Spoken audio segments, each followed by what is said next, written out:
Good evening.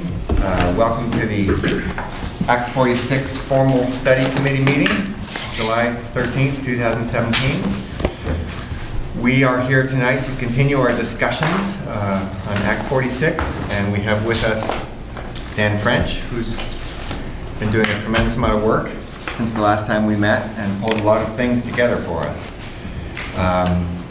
For the most part, I think I'm going to turn it over to Dan, but before we do that, let's approve the minutes from the last meeting.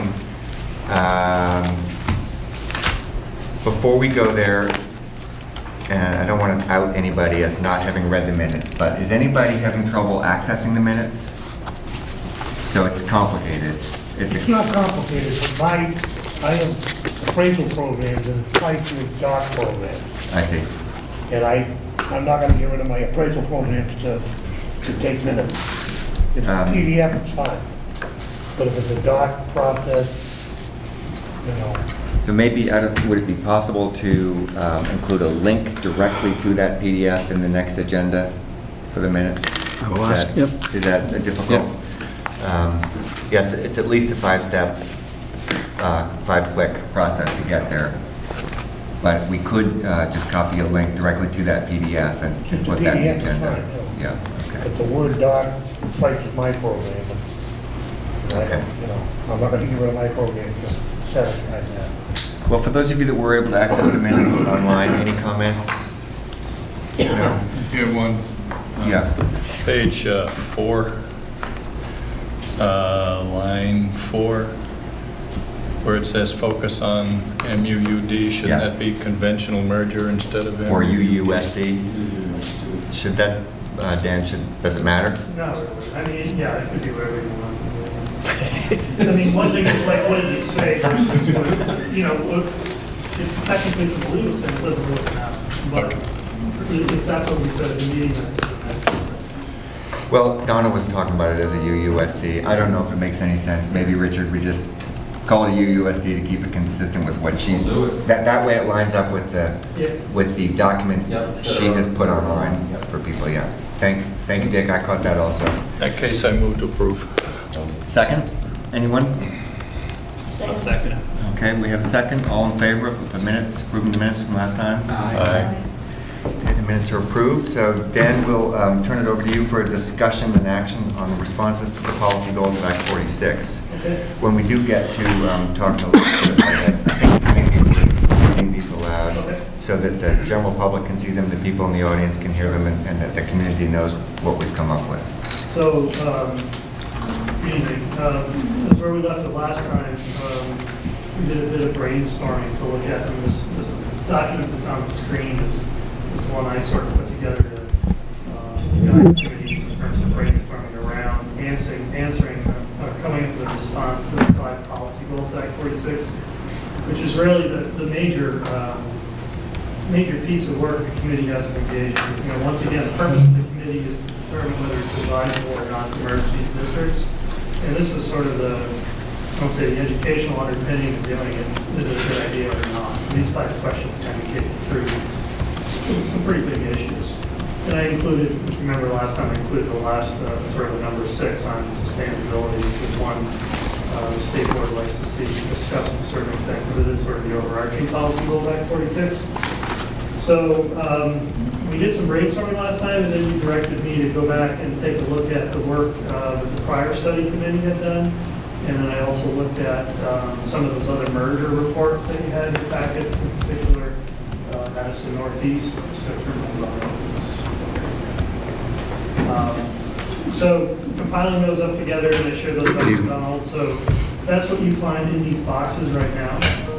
It's sort of some reworked rationale from what the prior study committee found to be useful in terms of justifying the merger, and then also for what a couple other mergers in the state found. So we are anticipating tonight's committee to kick this around a bit and then possibly move to a place where you either approve them or approve some version thereof. So my thought was, I don't know if everybody's had a chance to read this. We recognize that these documents went out a little bit late, but I wondered if it would be helpful for people if somebody would just read these through. Would that be a helpful way to hear them and process them? And would somebody be willing to take this first chunk and just read right through what we have here? Why don't somebody from Bennington volunteer? Great, thank you. Do you want me to read the goal and all the questions? Well, so the first goal is to provide substantial equity in the quality and variety of educational opportunities. And what we came up with is Better implementation of a single mission statement and unified vision with focused goals for school effectiveness, consistency in curriculum development, representative curriculum teams, pre-K, elementary, middle school, high school. Greater consistency in delivery of student support systems, including a comprehensive multi-tiered system of supports, MTSS. Supports better coordination of curriculum, including pre-K programming. Increases possibility for parents to access programs throughout the region, including before after-school programs, arts, athletics, music, etc. Increased flexibility in the deployment of instructional resources, including staff. great, thank you. So that's a lot of great goals. Does anybody have anything they'd like to wordsmith on this, or does anybody have anything they think should not be on this list or should be added to this list?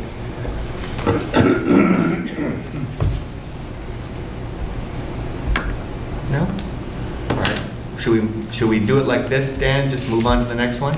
It's up to you. I mean, I'd be happy to clarify these things, but yeah, if no one has questions, we'll move on. Jim, do these resonate for you? Yeah. Does this list seem like, a lot of this came from some of the work that was done earlier, so. With Donna and I, Yeah, who is here this evening too. yeah, so Donna's in the audience. Donna, I know you're not part of this committee, but does this sound like the right list to you? Sounds like familiar language. Okay, May I ask a question? sure. How is that different from what we have now? Yeah, I would say a couple things that jumped out at me, having looked at several of these. Particularly, one of the goals of Act 46 is to specifically, and it shows up later on, address this issue of staffing and FTEs. So this last bullet, increase flexibility deployment of instructional resources. So through the merger, the staff are going to have one employer. Right now they're separate employers, and that you can work out some sharing arrangements. You can make employees of the supervisory unit. But one of the big barriers goes away, and that they'll have one employer of record. So that means you can combine FTEs easier, and it's easier to move people around as student needs modify. And similarly, the second to last bullet, this one shows up a lot in merger reports as well, that you're going to have one school district, so programming is now more available to students and parents on a regional basis, where previously it was confined on a district-by-district basis. So you could conceivably build or have a regional after-school program that's built in as part of the district, and that's designed to accommodate all parents, not just parents of a certain district.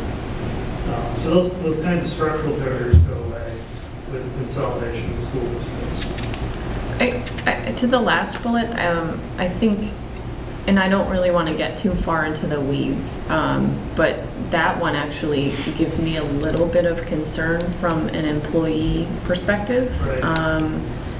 Increased flexibility in the deployment of instructional resources, including staff, may work, that may work in some situations where you have a person or a position that's less than full-time, that Right. gives the opportunity for full-time. But what concerns me is the consistency in the school year over year with Sure. a full-time teacher for a specific, kindergarten, first grade, fifth, whatever. Right. Moving teachers, what I would really, if I were in that position, I wouldn't really care for that much, because I'd feel like kind of like a chess piece. Right. And plus, then how are you developing, letting a teacher kind of learn and grow and build their program over the course of time, rather than this year I'm here and in 3 years I'll be here in another place because that's where they need me. Right. So I don't know, I don't know if, I'd say yes, increased flexibility, but maybe is there a consistency element of that one bullet that can be added in, or is that at this level? Yeah, that's sort of, I would say, it's more at the school district level. You're still, I mean, yeah, you can look at pros and cons of these things, but the idea, once again, this is designed to be pitched to the State Board of Education. And the larger problem, if you will, that justified Act 46, one of the larger issues, is this idea that the number of students in the state has declined, whereas the number of employees in the state has stayed. And that's been a pretty significant trend statewide. Of course, if all the students in the state were in one school building, and all the teachers were in one school building, we wouldn't have that discrepancy. But we have a topography and geography of the state that creates this diverse system. So, at the local level, you still have to figure out what makes sense. I don't see this as inviting, rampant turnover and moving around staff. On the other hand, if you have the opportunity, if needs change in one part of the district, instead of going out and embarking on a hiring process, which is always a risky proposition, if you have staff inside the organization that can be redeployed, it saves you that risk of going out, but it also can preserve staff too, as needs change. So it's still a function of the new school board to figure out the stability, and the school board, as you know, would be subject to political pressure.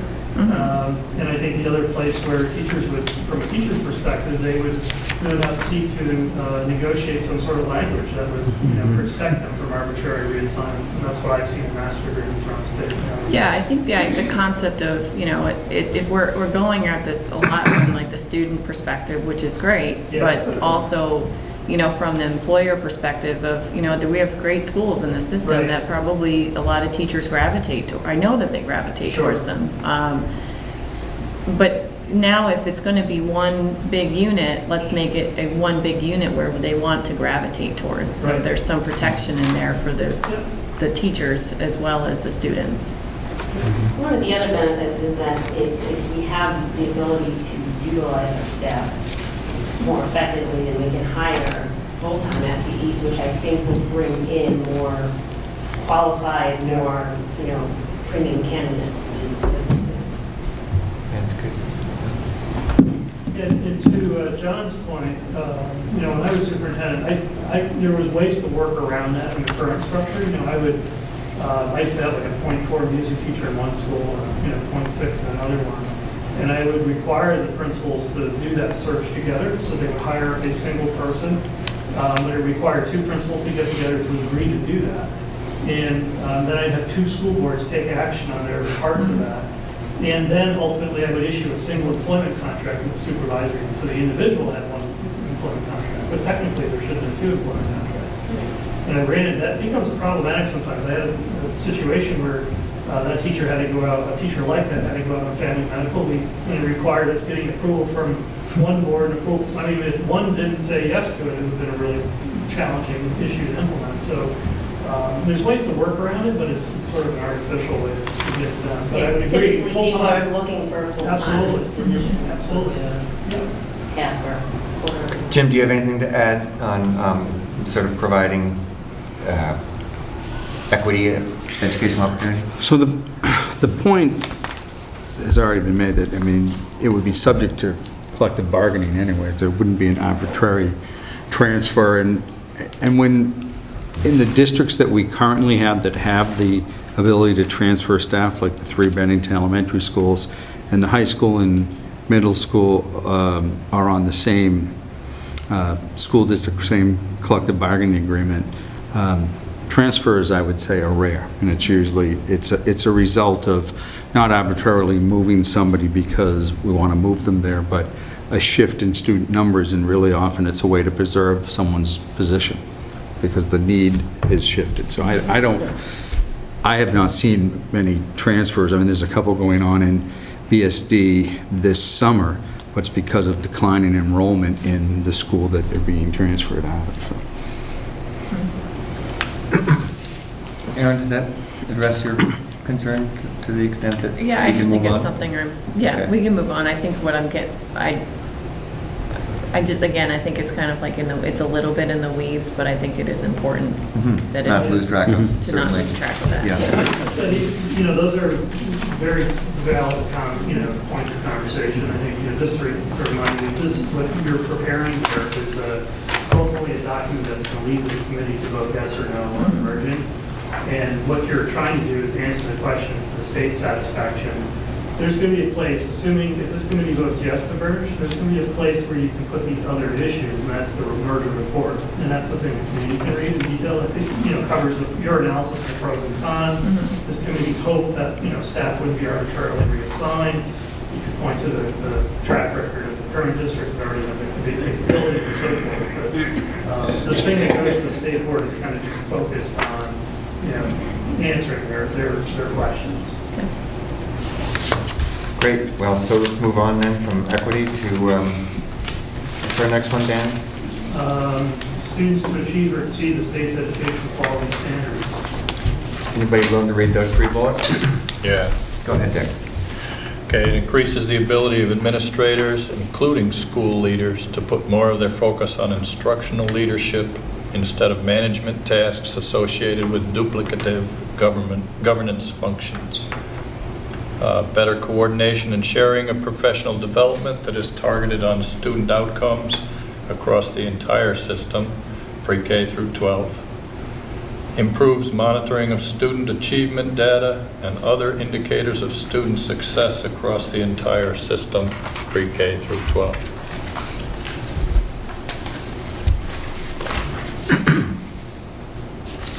I'm not an expert, but it does sound pretty compelling to me. Is that? Yeah, so the big thing here is that you have one board looking at pre-K through 12. Instead of the board looking at success K through 6, or another board looking at success 6 through 12, you have one board looking at the entire thing. And that's the major selling.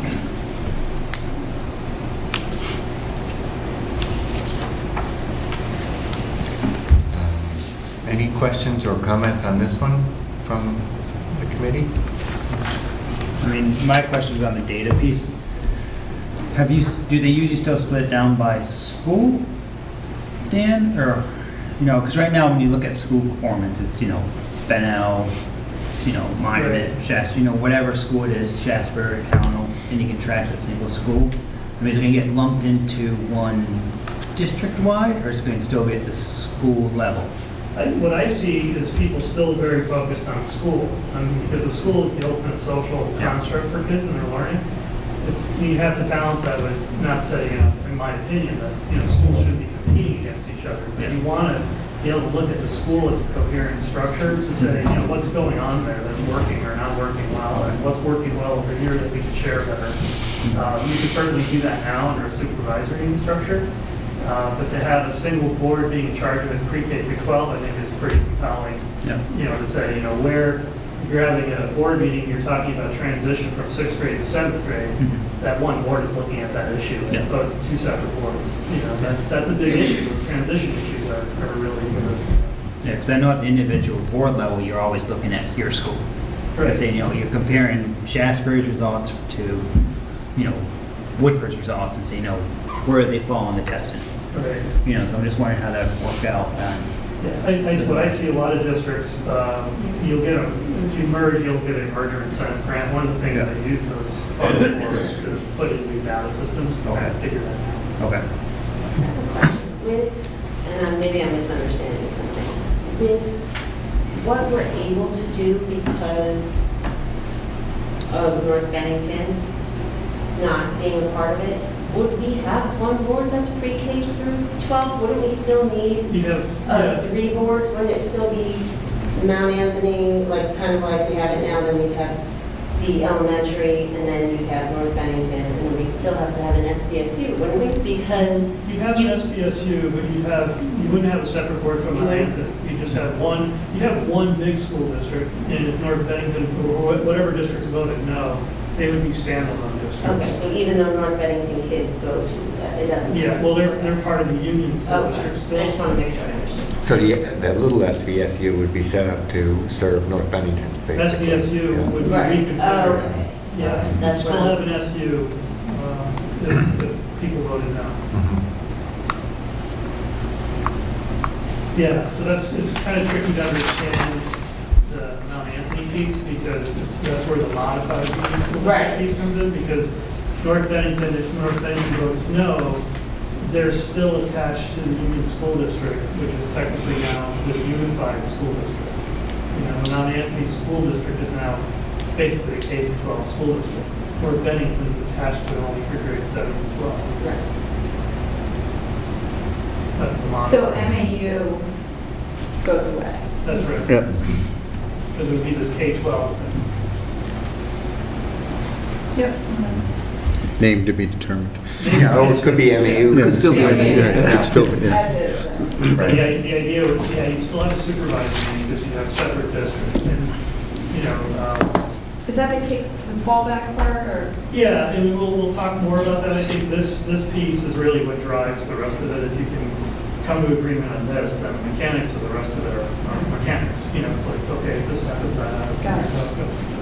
But we'll flesh those things out. Once again, I think the idea is to go through these things, flesh out these questions like you're raising now. So ultimately, when we get to that place where you're going to vote on advisability, you know the dynamic. And you're able to say, you know, yeah, the rationale looks good, but you know what this thing's going to look like is pretty much what we already have. So, you know, why bother? I will say the other piece on, you know, sort of the achievement level is that, you know, the state, you know, part of what this does is puts you in a position to respond to state accountability better.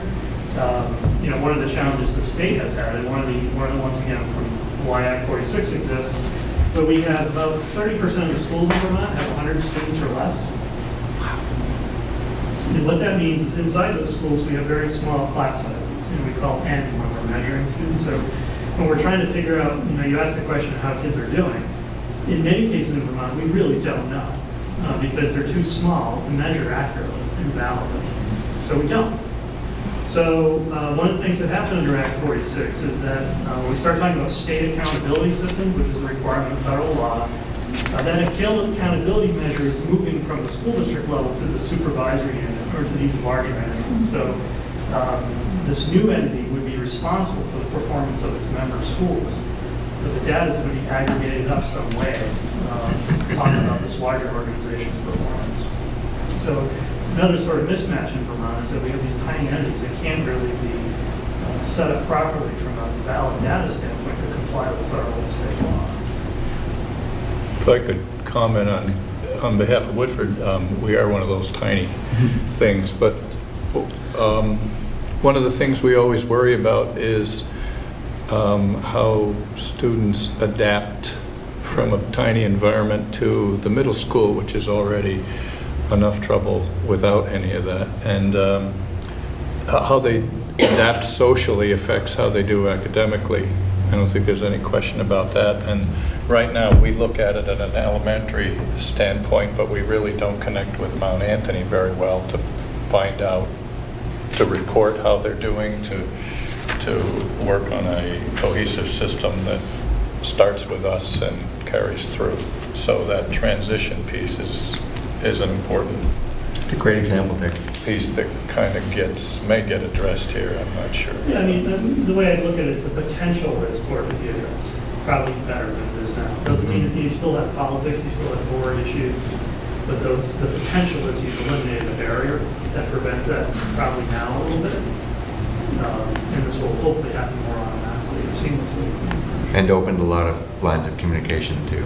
Yeah, I mean, it's a much straighter chain of command. I mean, you know, the superintendent, the principals, you know, working directly into one system through the board.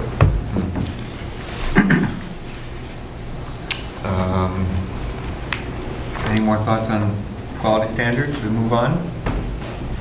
What's the next one, Dan? Maximize operational efficiencies through increased flexibility and shared transfer of resources with a goal of increasing district level ratio of students to full-time equivalent staff. Anyone willing to take this one on? How about you, Jeff? More efficient oversight of financial system and grants, improved communication among administrative staff, less handoffs and proper communication, greater ability to in assigning staff based on class size and student and teacher ratio, greater oversight and sharing of expertise in areas of such maintenance in the building and grounds, less time spent on budget financial systems necessary to track funds between supervisory union and member districts, creates one teacher and one audit, one treasurer and one audit, consolidates payroll functions by creating one employer of records. Thanks. Thanks. I probably should have gotten Jim to read this one. This is one of the more crucial ones for us from central office, just you can understand preparing 7 budgets and then tracking the spending of 7 school districts and invoices coming into one location and those invoices making sure they're going to the right person who handles accounts payable for this school district versus that school district. And when it comes to facility maintenance, we talk to multiple people. We have 2 directors of facilities within the district, plus different people in the elementary district, smaller elementary district that have that assignment, and I can't share resources. We have with some prior approval, like we've sent Bennington up to Woodford before in an emergency, but I have to get authorization to do that. It's not, there's no agreements in place to share those resources. One of the resources we share as a group is superintendent. I can't imagine attending the number of meetings you do and having a regular life. So that leads to turnover in administrative levels, and that's not something. And probably an ineffective use of my time too, as far as I've often said, I'll say it here because she's here, I don't think I could do this job without an assistant superintendent who concentrates more on educational matters, because I'm usually tied up more with 7 boards and Instead of doing education, yeah. right. So thank you, Don. Yeah, the back office of a lot of districts around the state see that. There's a lot of, Jim alluded to, there's a lot of accounting that has to occur between the supervisory and its member districts, just internally, to manage the flow of governmental funds. That all kind of goes away. That first bullet, when we get into grants as well, that becomes another important aspect of that internal part, because there's a lot of sub-granting that goes on, sub-supervisory. The superintendent's authority is the recipient of those grants, and that then gets sub-granted out to member districts. All that goes away. It becomes a lot easier easier for boards to monitor accountability and financial controls, because there's really one organization for the most part. I also didn't mention 7 different payrolls. Payroll. 7 payrolls, right. Payrolls, and with the corresponding audits that go with that. So it provides a greater accountability just by eliminating some of the structural items. Yeah, this must be a big one for most people considering a merger. This must be one of the ones that... It's an obvious one, and it's also a big one for the state, because it's hard to get good financial oversight of these organizations that have so many parts, and they're passing monies back and forth. There's multiple treasurers involved, multiple auditors involved. We read the paper all the time, and these governmental systems are pretty complex, so simplification certainly helps. All right. That one feels pretty down. Any comments on that? What's our next one, Dan? Number 4. Number 4, promote transparency and accountability. The response to this is, once again, with this merger, we're not anticipating a lot of structural changes. Sort of anecdotally, I Jim last time, he was talking about maybe one position or something like that being modified at the SU level. Mostly what we're doing is just bringing everything together. So we talk about transparency and accountability in terms of what the law intended. Really what we're talking about here, ideally, would be the elimination of the supervisory committee. You have one budget, you wouldn't have the SU assessments and all that. You're still going to have an SU here, but what you do have is the creation of a single school district, one budget, one tax rate, K-12, for a very large part of the supervisory. You're still going to have separate CLAs per town, so the district itself will have one ratio that's spending 3+ people, we'll have a single tax rate, and that tax rate gets applied locally to local CLAs. And then this issue of central school boards for parental and community interaction, there's quick pros and cons to that. But one nice aspect of that is if you're a 6th grade parent, and you're concerned about your 7th grade kid going, next year, you're talking to the same board. You're not having to go to different boards to address an issue. So, at any rate, there's only 2 bullets in that spot. I think you just read them. Yeah, sorry. And no, that's good. In case anybody was hoping for an easy assignment.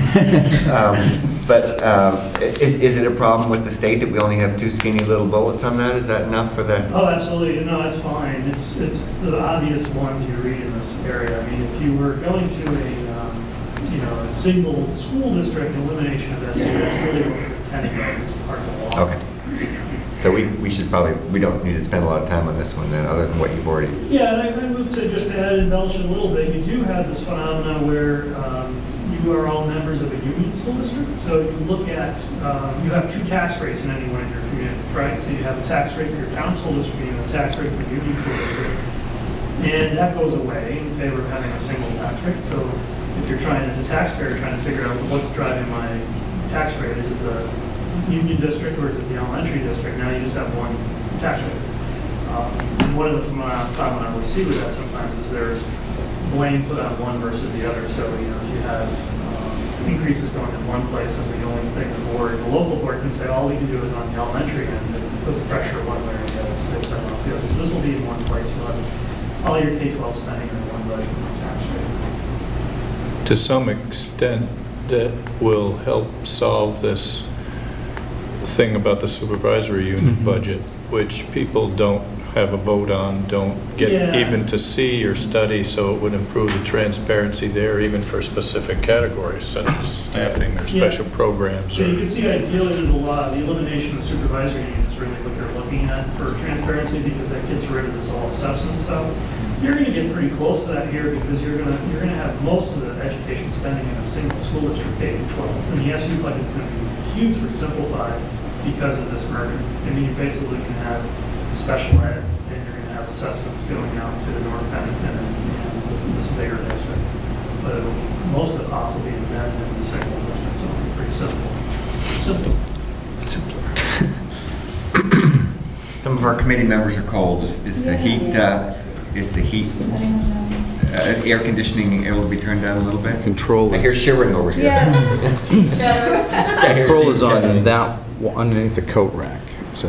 Underneath the coat rack. I can- Who's feeling clever? Rob. Yeah, way to go. MAU. It opens MAU up, you can flip board it down member. and, If it breaks, we won't have it on TV. Thank you, Rob.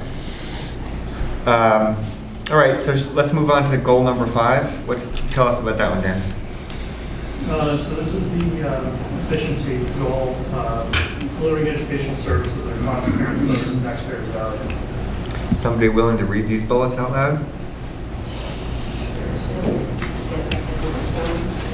Oh, Yes. It's number 5, right? number 5 starts with stabilizes tax rates. Stabilizes tax rates for smaller districts, reduces the possibility of exceeding the excess spending threshold, reduces costs for annual audits, reduces legal costs, increases purchasing power, moderates costs over time for major expenses, especially for smaller schools, maintains revenue previously awarded through the small school support grant. Great, thank you. It sounds like we're going to talk about small schools a little later in the agenda, right? Yes, yes. So maybe we don't need to cover that now, but anything other than that, anything else on this educational services at cost piece? it's going to be a biggie for, there's not many people who are going to believe that it stabilizes the tax rates for a small school district. I guess that's my thought. So it has to be well explained or Yeah. illustrated. It's not any magic to it. You basically, in this kind of merger, you're basically throwing all the money into one pot. So we'll look at next time, we'll look at what that means for your individual districts. So if you're, basically throw all the money in the pot, the tax rate's going to gravitate to the mean or the average tax rate, depending on the size of the districts. So if you're on the low side of that, you're going to ultimately come up to the mean. If you're above it, you're going to come down to the mean. And that's where the incentives are helpful, because they're helping, over a 5-year period, get everyone to that mean. But the stabilization is one, it's kind of hard to model out unless you've had some experience with it as a district. So you could say, well, our tax rate is this right now, So if you go back in time and look at it as a small district, it's like this, guarantee you that. Use the example last time, I think, you know, 5 special ed students move in, you have a small district, your tax rate, goes like this, and then it goes way down. Both are difficult to explain politically. A larger district can absorb those costs and maintain sort of stability of costs. It isn't meant to infer it'll be cheaper, it just means it'll be more stable. So it depends on which side of the average tax rate you're going to fall. But that's all you're doing is bringing everything together in one spot. And the second bullet is a similar thing, is if, I haven't done the analysis yet, but to what extent you have districts near the penalty threshold. What we see when we have districts near them now, when they go into a merger and the tax rate's aggregated, that tax rate becomes stable and it's spread over a larger entity, and therefore it generally falls underneath the penalty threshold. Have enough schools been through this already that there's any sort of data on this? Has this been being borne out? Yeah, I mean, it's my experience with the first red in the state. We definitely saw that issue. But once again, it's not. It's interesting to watch it develop because people somehow, when they think of the merger, for that first bullet, they think of what's going to save us money. It's like, no, we'd have to reconstruct what it would have cost you if you kept going on the way you were to really draw the comparison. But never promised that per se. Especially with this kind of merger, where you're not talking about closing schools or doing any restructuring. You're really just throwing all the money together. You're definitely going to stabilize things. But there are some savings that are not insubstantial. You are going to eliminate audits, legal costs, create greater scale in terms of purchasing. And then last bullet on the small schools support grant, you do have schools that receive that, so that money is likely probably to go away if you don't merge. That can be pretty important in some regards. Any other thoughts on this section? Dan, do you feel we've covered these to the satisfaction? That's a question for you. I mean, I think what I've seen is these are pretty typical responses to this. They're sort of the obvious things people find benefits from merging. I think the committee surfaced some of the pros and cons of this, and that's definitely true. These are the sort of logical benefits of creating a bigger entity. You want to talk to us about the sustainable government structure? We don't have anything in that box. Is that something we need? I kind of threw this in. Really what the law requires this committee to do is to respond to the 5 policy goals, and that's what this worksheet's an attempt to do. The overarching goal back 46 is to create more sustainable government structures. And the law doesn't really define what is meant by that. And I threw in my opinion last time based on my experience at the state level. What that means is most of those goals represent statewide turnover rate on leaders. To what extent that's important to you, consistent leadership over time. A lot of research indicates that's a very important thing. Inability of school boards to fill vacancies. I don't have any idea what your experience has been with that. Difficulty meeting quorums, particularly SUs, the idea of uncontested elections. And those are the variables that kind of pop up. And I don't know to what extent you would see this as an opportunity to create a more sustainable government structure. That's really the question that's based on what your experience has been to date, based on compared to what the merger was bringing. I found that last bullet to be absolutely startling, and maybe it shouldn't have been, but that 95% of school board vacancies are filled through uncontested elections. That's approximation from the School Boards Association. Yeah. So the way I interpret that is if you want to get on a school board, you can. But that's wonderful, maybe considered a wonderful thing. I don't know what your experience has been, and whether you would see this merger as an opportunity to create a more sustainable structure or not, or whether you think the current structure is working out. I definitely think having to recruit fewer school board members and giving those fewer school board members more responsibility and more authority will definitely increase the quality overall of governance. Hanging around the town clerk's office for the last 20 years, we've had to scrape pretty hard to get folks to run for school boards, and a lot of times it's not. Is that just your district, or? I know that it's in other districts, but I know from Yeah. first-hand experience, it's in VSD, and not that those folks aren't great people, but they Right. certainly, you have to kind of twist their arm, and it's not the first thing they want to do. So it would be great to have less spots to fill, and hopefully you attract quality folks who really want to make a difference because they have much more authority, a much broader vision of education as opposed to trying to find a bunch of people to fill many boards. Part of the reason why you can't get people to come on the school board, I've been on the school board for over 20 years. The issues that are going on now are the same issues that we handled 20 years ago, and until you get disciplined, you're gonna have the same problems. Simple as that. Have you seen a pattern down in forums, people not having forums for meetings, or has that been a problem for you guys, or It is at the SVSU level, but not not, locally? yeah, and especially in the summertime. Yeah. But the thing is, it's the same rigmarole that we're going through now, we went through 20 years ago. And it's because you can't smack the kids. No, Plain and simple, I mean, I didn't know what you meant by discipline, now I know. you gotta have some kind of discipline. That will be fixed under Act 46. And I understand that, but everything blames it on, he blames it on something else. It's discipline is where it starts. Do you have, since you've been on 20 years, do you see competition for school board vacancies? Is there like more than one person? They asked me to run and I said no, so they made me a write-in, so I, Yeah, okay. and I didn't think I'd get 30 votes, but I did, so I'm here. Congratulations. Interesting. All right, a little vignette there, thank you for that. You might use that as a very positive example of, we'll say local control, so it's not to mean that can be interpreted negatively. In some places that's interpreted negatively. Yeah. Where Yeah. anyone who has an issue can get on the board and then, go off in that direction for a while. You could also look at it that is, if there is competition to get a spot, you might actually get less people volunteering Right. because they don't want to compete. So to me, it's like,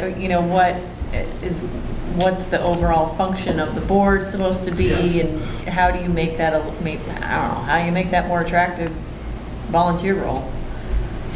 Or, role within the paid vacation? Yeah. Right, no. I don't know, how much do you want them functioning within the schools, or, I don't know, Right. Yeah, roles and responsibilities are another thing. So it sounds like you guys have had sort of comparable experience, but no significant, issues, other than the SU issue, which is pretty common. A lot of SU boards are pretty large, so they have trouble getting going sometimes. So other than that, that's pretty much the nuts and bolts of the 5 policy goals. So I would suggest at some point the committee see if you can vote on this and approve these issues so we can move on to the next issues on the worksheet. Well, how is everybody feeling about this? Do we need more time with this, or would somebody like to make a motion to approve this as our kind of guiding principles and move on to the next I'll item? move to approve. Second. All right, so motion. Make sure I clarify. Yep. Because we had that conversation in the beginning about the USD and not the MUSD. But I think we are doing the money, right?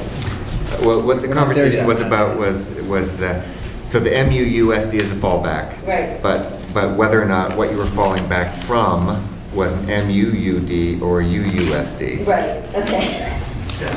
At this point, it's immaterial. And Dan said, don't worry about it. At this But point, we are doing the. We're going for the MUU.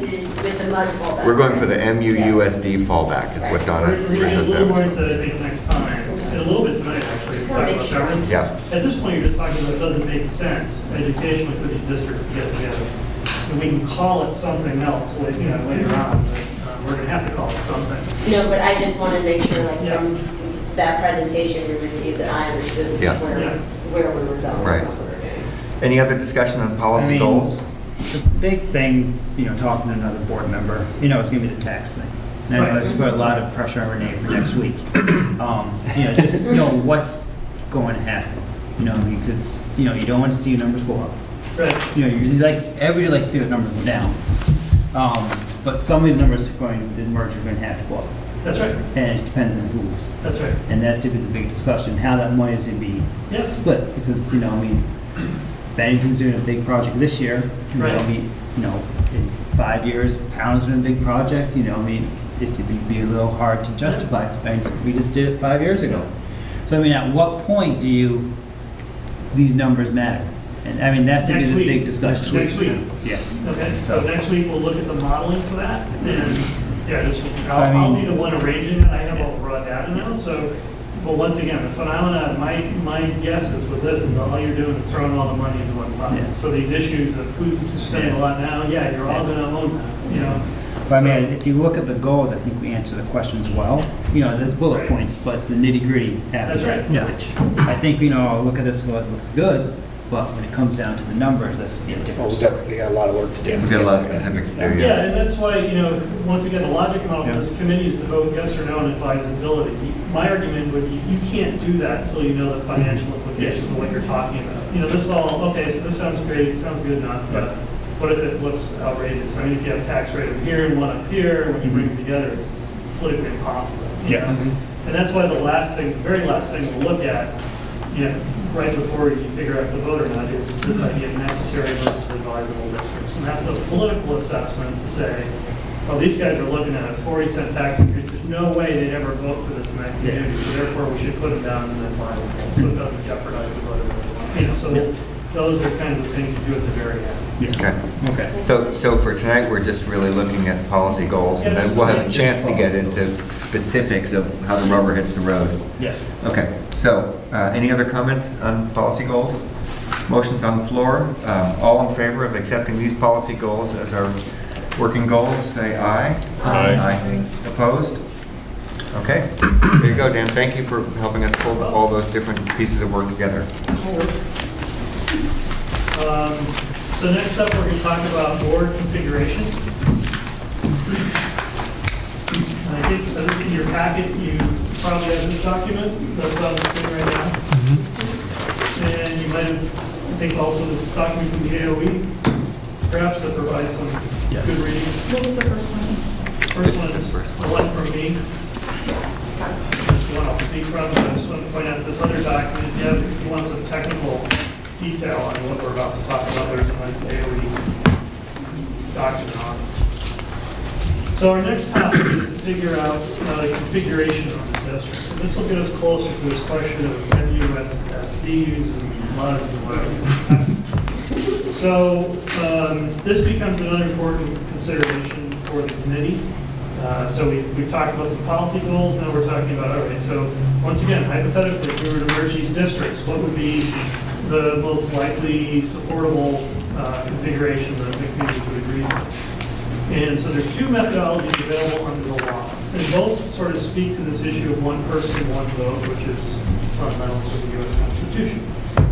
So the first one is called proportional, and that basically means that the new board would be configured based on the relative size of the populations of each of the member towns.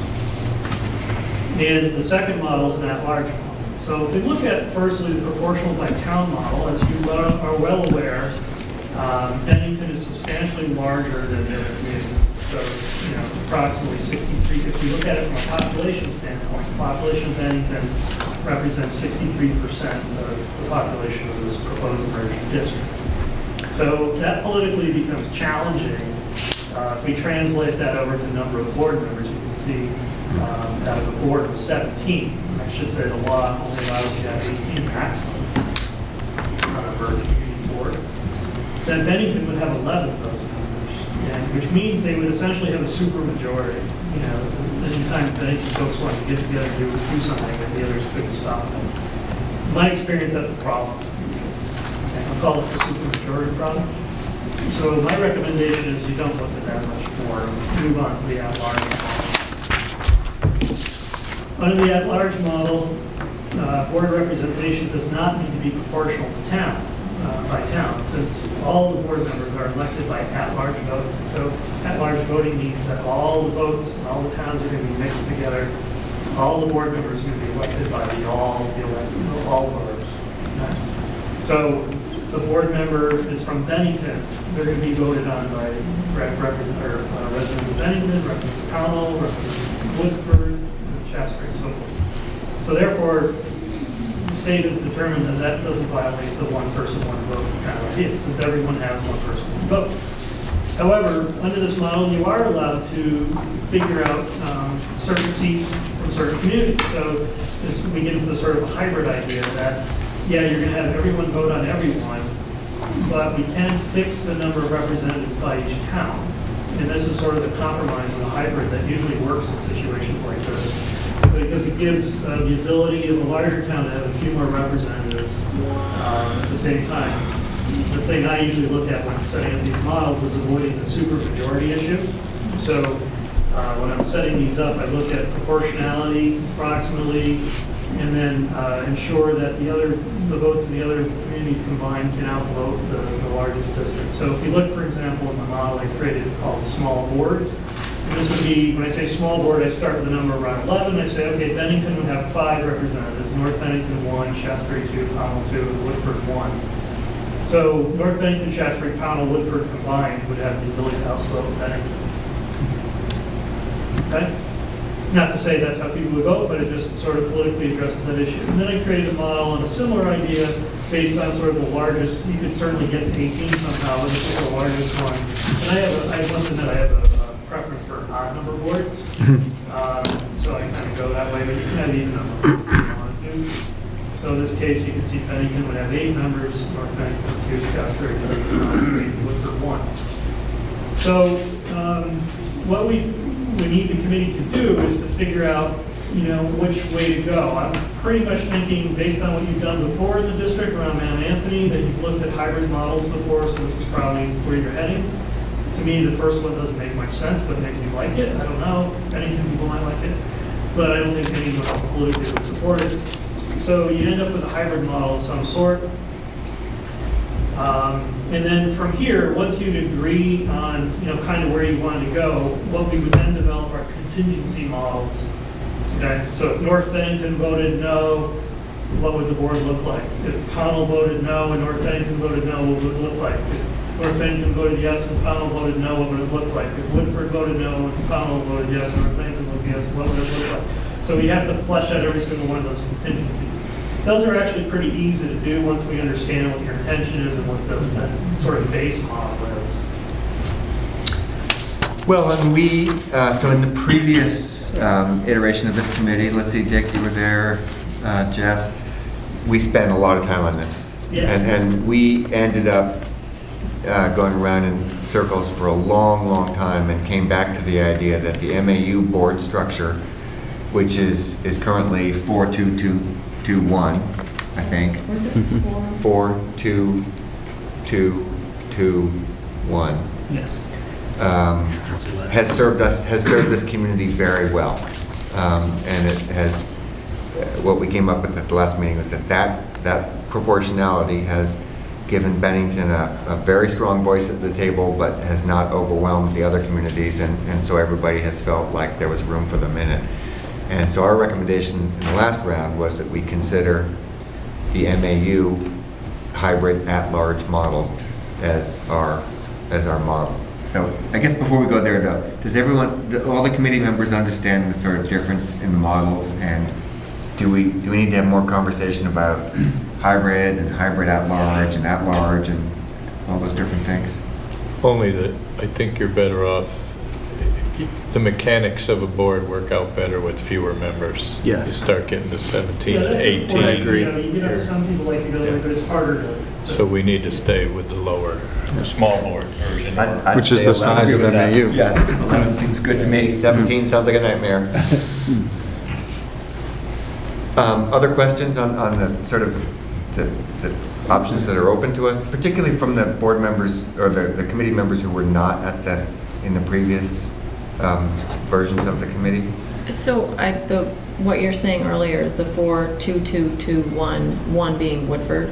Yes. Mm-hmm. So I like the idea. I think it's, I think it's a good thing to have work in pairs. I think, towns could probably kind of piggyback one another, and so we should maybe, or one town could be represented by 2 people as opposed to 1. I mean, could you do 2, so 2, 2, 2, 2, and 3?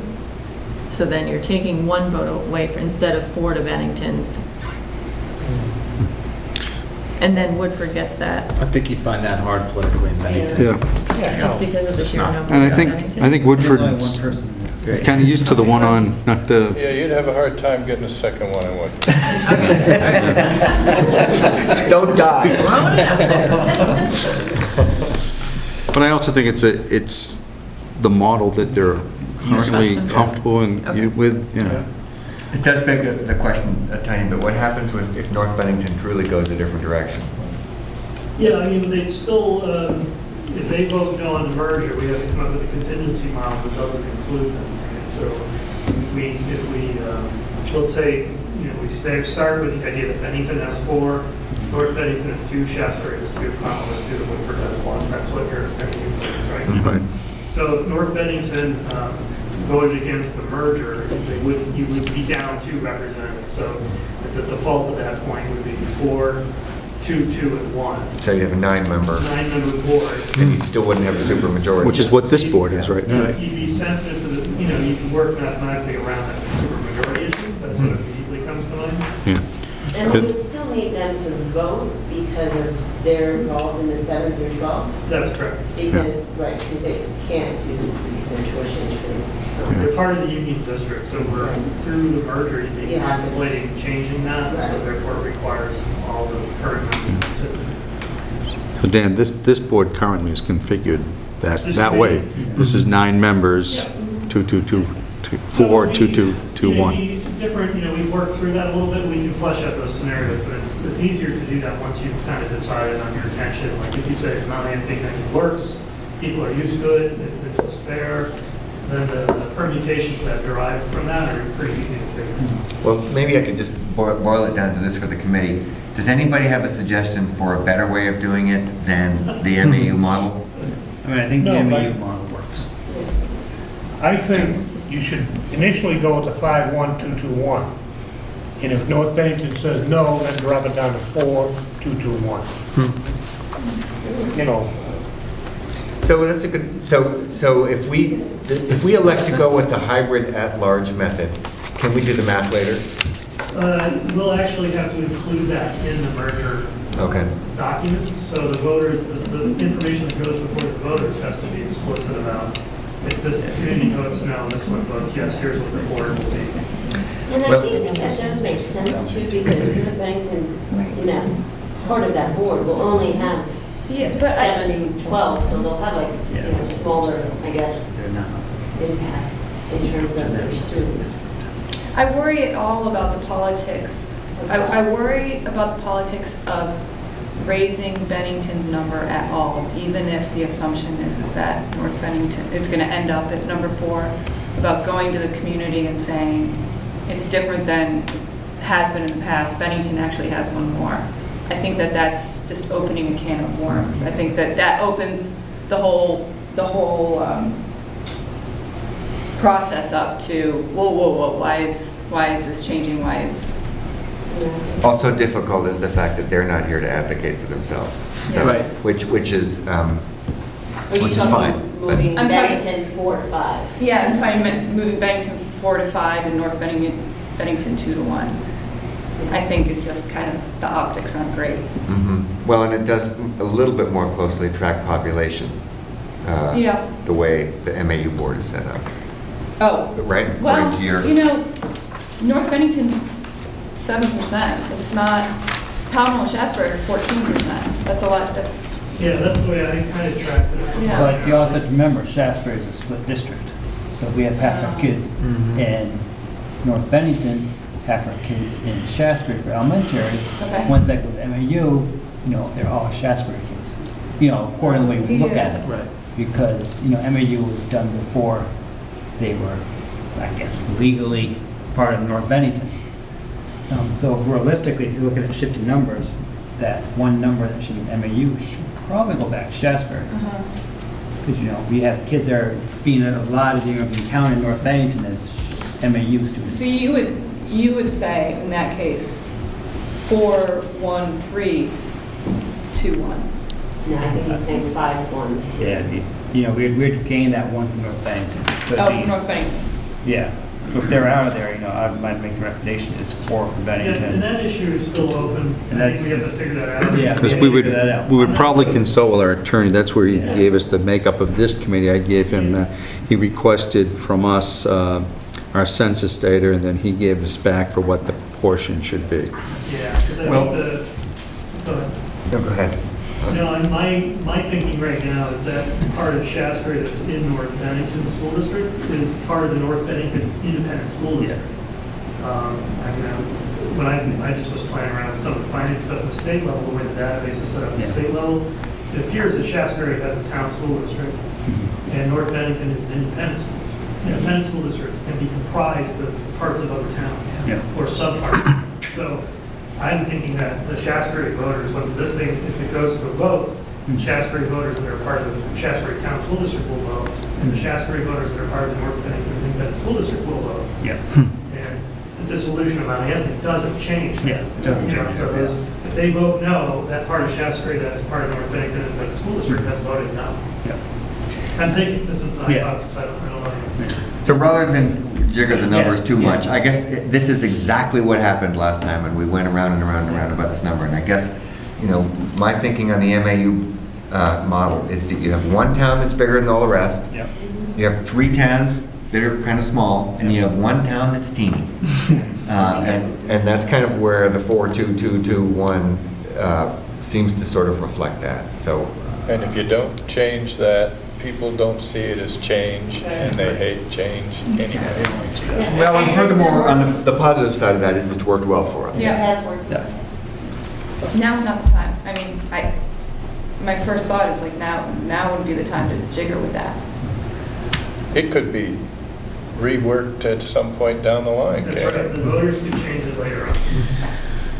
But you have, what we're gonna work through are the permutations of this, so, if it's 4-2-2-1, and then we'll have a scenario where North Bennington votes no, so that's 4-2-2-1. Right. That'll work. Which is 9, Yeah. seems to be okay. Yeah. And then, we work through the other options, of people voting, you have to have a majority of the elementary school districts voting yes to do the merger to begin with, so we'll figure that out, but it works.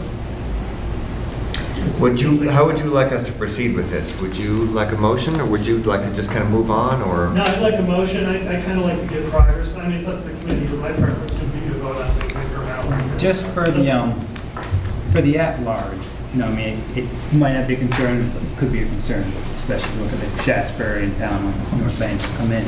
At large, it doesn't mean that the voters of Shasberry will vote their own people in. So, it's the at-large, which I think could be a concern for some people, because you lose that local control of the people in your community.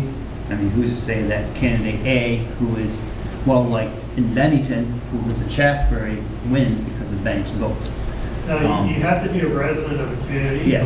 In order to Which is the to get case. on the ballot, you Yeah, need to petition. you have to be a resident, but, if there's somebody in Shasberry who's on the ballot, who the at-large Roy doesn't like, they will lose that voice in Shasberry. If they always win in Shasberry. Someone's gonna win in Shasberry, Yeah. though.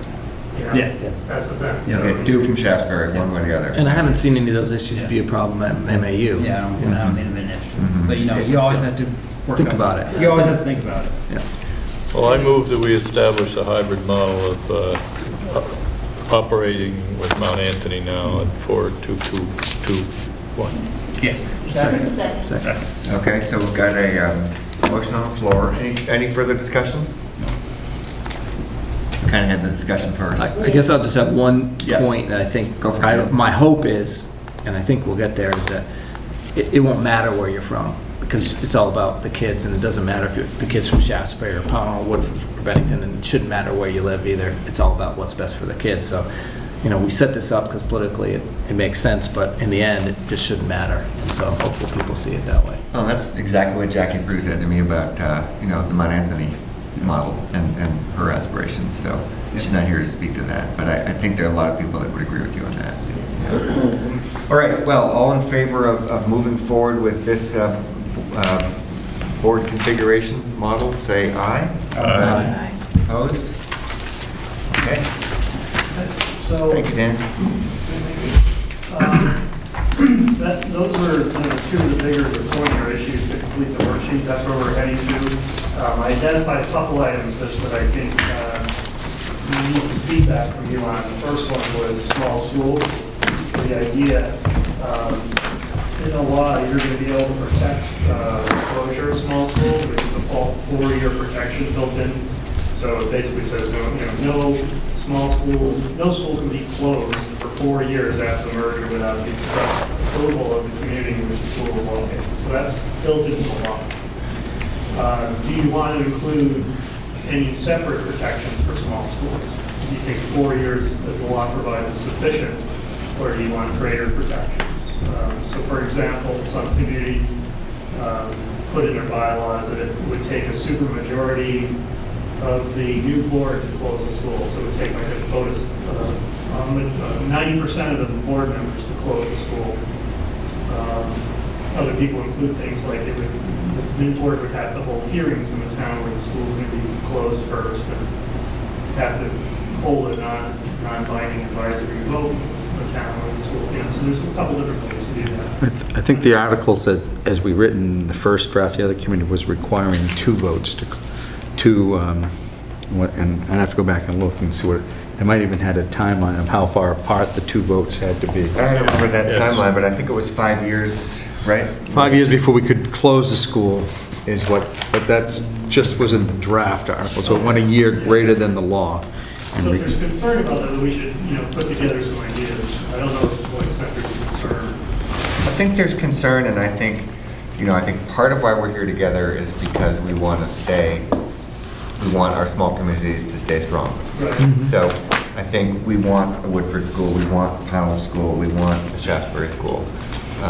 And so at least this group, or the last version of this group felt strongly that we wanted to put in some strong assurances for the small schools. Yeah. I mean, Not to undercut, this sort of eventual maybe efficiency if population gets cut in half. we No might one have can to do predict what's something. going to happen. But maybe it's 10 years, I think. But that was, the discussion from last time was, there was some discussion about putting in a restriction that that school in that community could only be closed by a vote from that community. And at that time, we discussed that there should be a time limit on how long that lasts, because to put a restriction like that and then not knowing, like what happened, I think one example was, what happened if that school turns out that it needs a significant renovation because of some structural flaw to it, and you can't close it with a restriction like that on it. Yeah, So- let me read what we came up with last time, just as a baseline. Okay, we can change this, we can go somewhere, but it was Article 17, Dick, if you got it in front of you. But it says, what we wrote last time was, for at least the first 5 years that the unified school district, or modified unified union school district, is fully operational and providing educational services, students may attend the elementary school in the town of residence. However, with parental consent, the district may adjust the student enrollment based upon individual student circumstances and needs of the district. After July 2024, the Unified School District Board will have the authority to adjust school building designation, school attendance, school configuration. The No, board, that's for configuration. Article 4 is. for Article school 4 is where you want to be. Yeah, that's Article 4 So happening that's now. student placement. That's student placement, it's Article 4, and basically what that's saying is, the Union School District shall not close any school within its boundaries within the first 5 years. It is fully operational, providing educational services. Therefore, affirmative vote to close the school requires 75% of the majority of the school board in That's 2 right. schools. The board shall have 2 public hearings regardless of proposed school closure. At least one of the public hearings shall be held in the community. Yep. that's right, that's right. Yeah. So it takes You 2 would Yeah, sorry about that, I got it from the wrong Basically, it takes document. 7 years to close the school. Both readings that will help me understand, kind of, I see a lot of head shake, that's kind of what you'd like to maintain, that kind of. That kind of protection. Yeah, so I just, when we get kind of move you towards voting on advisability or not, that's another thing, but I think we should just have some agreement on it. You want to seek that protection. Well, it may go beyond just the protection for a small school. I mean, besides its historical significance, as Woodford is you know, the oldest continuously operating school district, I guess, in the United States. On the same site. You gotta throw On the that. same you gotta- site. you gotta throw that- But that has historical significance all by itself. But the other thing that I always think is good about Woodford School is it's an incubator, essentially. You can put in a program and trial it on a smaller basis before you put in the infrastructure and the dollars to do it in a larger place like Bennington. And you're not going to know in the first few years how that's going to fit into the system, or what benefits or not that it adds to the system. You're not going to see that in 2 or 3 years. Nothing in education ever filters out until Sure. 4 or 5. So I guess I'm saying we need to stretch that to 5 Okay. and not lose sight of the value of the small school. Definitely. Well, and we can do this any way we want it, right? So right now we're looking at 5 years and 75%, 2 public hearings, but we can, Yeah, I mean, as long as it conforms with the law, you know. And that's a super majority then, it's Yeah, I mean, 75%. that's, I would say that what you read there is pretty standard protections, you know, and it's already kind of laid out nicely in terms of who can do what, so I can review that, and definitely it'll be incorporated into your sort of final worksheet that you consider before you go on advisability. is there any, I mean, I hate to reopen things we already went through, Dick, but, you know, to your last point, is 5 years long enough? In my view, you figure out whether a change in education has had results one way or the other in 5 years. I don't think you see the results of all the testing for quite a number of years, all the results of new configurations or unifications or anything else without that kind of time span. There's constant adjustments until you finally settle. That's my thought. So I think 5 years is a place to start. I mean, 5 plus the 2 is like 7. Well, yeah, I don't know if that Yeah. 2 is actually clear. It just It said- says 2 public hearings, Oh, it but said, it no, it said, doesn't say a year apart, does it? majority of the school board and 2 consecutive votes, at least 1 year between votes. Oh, I'm sorry. So just Yes. 5, you see, at 5 years you could vote, and at 6 years you could vote. I don't say that you need more than that, if that's what you're Yeah. asking. I guess what I'm asking is, the first sentence, the Union School District shall not close any schools within its boundaries during the first 5 years. I guess that's the one I'm wondering if, I think that works. okay. I think if it works for you, it probably, Yeah. I mean, how's Pownell? Fine. Pownell fine, Shaftesbury can live with that? Yeah. I mean, that was hard last time. It seems like it's easy this Well, time. you've already spent some time on that. At this point, I'm just looking for some initial agreement so we can do the vote on advisability. If you voted yes, it's a good idea to merge, then we have to craft a merger study report that would include the articles of agreement. That's when you're going to get into these issues again, because that's when we'll Okay. get specific language. But just, you know, I think it's an important consideration when you're considering advisability and how you're going to handle that issue politically. So along the same lines, the last item, I want to get some preliminary indication from you is in terms of, we think you're going to seek to have a vote. If you vote yes to the merge, then you would seek to have the vote occur prior to November 30th so you can obtain the incentives. Right. But you still have an option of when the new district would go live. So there's a transition period between when the vote occurs and when the new district would actually take over operation of the schools. And that typically is July 1st of a given year. It could be no later than July 1st, 2019. But you could go as early as July 1, 2018. So, yeah. I vote for 19, but He said 2018. Yeah. I just need 2019 is the easier one. There's no rush. You have to have a vote prior to November 30th in 2017 to get the incentives. We could set a go-live date of July 1, 2019. That sounds And give good. yourselves plenty of time for the transition. Yeah. I think, is there anybody that feels like we should be doing this by 2018? that doesn't jeopardize incentives, right? No. No. We still get the incentives. That's right. Every bit of incentive, Well, okay? we'll check on that once we produce a draft. Okay, all I right, understand right now, yes. all right. We want all our And incentives. get it all signed off on if you go that far with it. Okay? Good. So that's pretty much all I had for you tonight. What I would do for next time is to present the model financials for you. So Central Office provided me all the data, so I'll lay out, it's It's not rocket science, we're basically going to pool all the costs together. So we'll look at tax rates and what the merged tax rate is relative to your current tax rate, how the incentives factor into the tax rate. And then we'll look at liabilities and assets, which is another important consideration.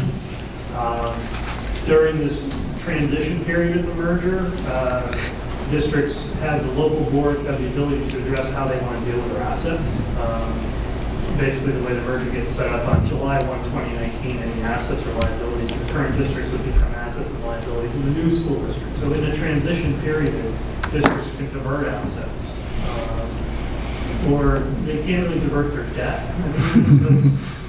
You all inherit your children's debt. But it's important to look at that so you can understand who's got what for debt and so forth. So we'll do that. And that, I don't really look for a vote on the committee on that. That's just sort of, here's how it is, Okay. you know, and you're going to assess that politically. And honestly, we're pretty much done at that point, except for advisability and necessary districts. So I think that would probably be a topic for next time as well, is to talk about advisability. Well, I think this group has expressed multiple times that they really want to be able to go through the numbers carefully. Yeah. So Jim, not to put you on the spot. I'm looking right over at No. Renee. Renee, not to put you on the spot. Donna. But Renee has Dan. provided you with what you I need, have everything I need. but she's also been advised that for availability as you go through this, and I'm sure that will. Well, let me speak on behalf of the committee. So our next meeting is July 20th, 6 o'clock, right here, Thursday. We have another one scheduled for July 26th, and we have also are holding August 10th. So, and more confusion about dates. 6 o'clock CDC, all those dates. So I think we really need to get these financials out, not the day before, but we need to get them out at least 2 or 3 days before. So what would it take to be able to get them to people by several days in advance of the 20th? As soon as I'll Dan, email to you Sunday night. all right. Oh, wow. So if he can get them to Sunday night, then Mary Lee can get them So out. probably the thing to do is to On Monday. email Jim and copy me and copy Mary Lee with them. And then Mary Lee and I can be on badgering duty. We'll badger Jim to get him out, so. Yep. And just I know some of the Shasberry school board members asked about financials. I mean, is it worth just sending notice to the board members, so they can sit in the audience? Because they're gonna ask me 1,000 questions about it. So if they're hearing here from Dan's mouth, I think it'd be easier for, Well, you should encourage them to all come on the 20th. If they're listening right now, come on the 20th. Well, is your question, Jeff, should I we mean- treat the information as proprietary in the meantime? Or are you saying, should I we mean, circulate it freely to our school boards? Or? I mean, I think, it'd be nice to extend an invitation to the school board members. I mean, I don't mind calling them up and saying, No, we "We're at a can- meeting," but if you send out an email. if you We say- can send out a Yeah. notice all to Just come. to all the boards. Because I know a lot, that's a big thing for most of them. I think if they get the invitation, they can sit here and hear from Dan versus secondhand from me. That's true. I know they can't ask questions, but at least they can hear the numbers. So we'll just send it on, we'll send the agenda on Yeah. the lister of all the boards. Is that what I'm hearing? I'll just give it to you guys. Yeah. Okay. Public Yeah. document. I think Well, it's... you're not talking about pre-sending the documents, No, but just an invitation to Here's the- agenda. here's the agenda. When we send out the agenda, send it out to all board members, not just the Act 46 Okay, so committee. agenda goes to all board members, but the financials will just be coming to the Yeah. committee? Yes. Okay. So they know they can sit in the audience and hear, and they might not ask Yeah. questions, but Well, the financials may need some work, too. Yes. We may get together, and we may find out that, we may have... Honestly, not. No? No, I think really, it's just like putting everything together. Because Renee's close to perfect. The only, no, it's not that kind of thing, it's just really throwing everything together. The only variable is this, just revisit whether there's going to be any change in education spending. And, I won't even really address that. I'll just say there's probably going to be a reduction, and some reduction more than what we've seen here, Okay. The idea is to get a sense of what the general trend is of the market. This isn't what your new tax rate will be, this is a projection of what the model will yield. Okay.